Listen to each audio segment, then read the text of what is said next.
Hello, bachon. Let's read this question. The question says the correct relation for alpha and beta for a transistor, and the given options are A. Beta is equal to 1 minus alpha upon alpha. B. Beta is equal to alpha upon 1 minus alpha. C. Alpha is equal to beta minus 1 upon beta. D. Alpha beta is equal to 1.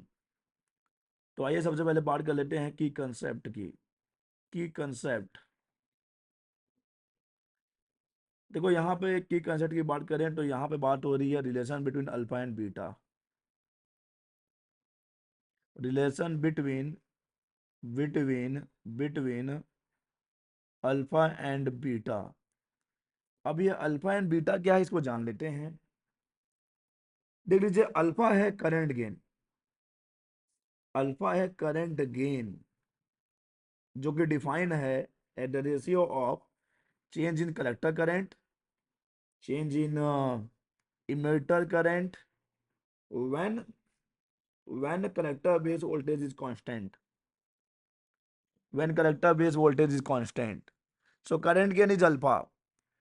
लेकिन ये current gain है common base board में, common base mode. We know ना कि जब हम बात करते हैं ट्रांजिस्टर के वर्किंग की तो हम कॉमन बेस की बात करते हैं, कॉमन इमीटर की बात करते हैं, कॉमन कॉन्फ़िगरेशन कॉमन कलेक्टर भी हो सकता है, लेकिन जनरली हम कॉमन इमीटर और कॉमन बेस की बात करते हैं।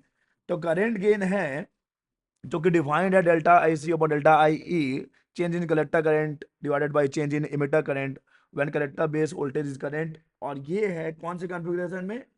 Common base mode. ये है कॉमन बेस मोड में, common base, common base mode में। लेकिन यही अगर हम करंट गेन की बात करते हैं कॉमन इमिटर मोड में, कॉमन इमिटर, कॉमन इमिटर, ये यही हम बात करते हैं कॉमन इमिटर मोड में, तब करंट गेन को हम दिखाते हैं बच्चे बीटा से। और ये है change in collector current, change in base current.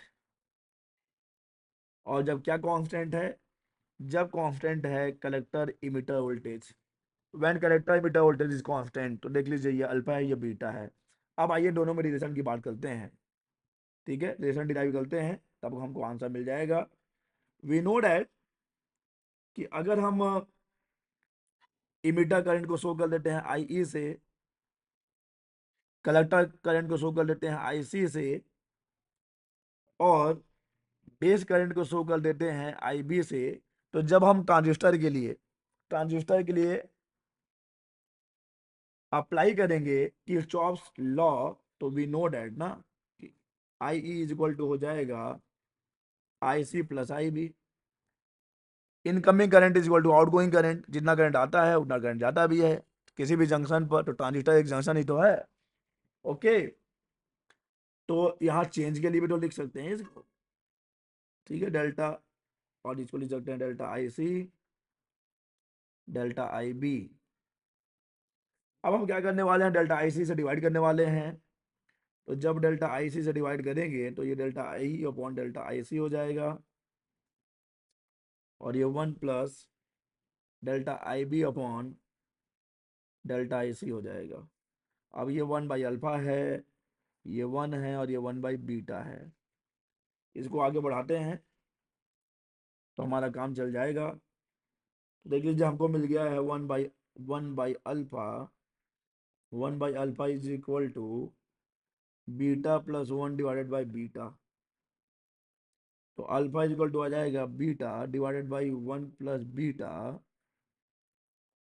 तो अगेन यहाँ से अगर 1 बाई बीटा की बात करते हैं तो हमको मिल जाएगा 1 by alpha minus 1 minus alpha by alpha. तो बीटा इज इक्वल टू आ जाएगा अल्फा अपॉन 1 माइनस अल्फा। देख लीजिए बच्चे, हमने अल्फा को बीटा के टर्म्स में भी लिख दिया है और बीटा को अल्फा के टर्म्स में भी लिख दिया है। क्वेश्चन हमसे क्या पूछा है?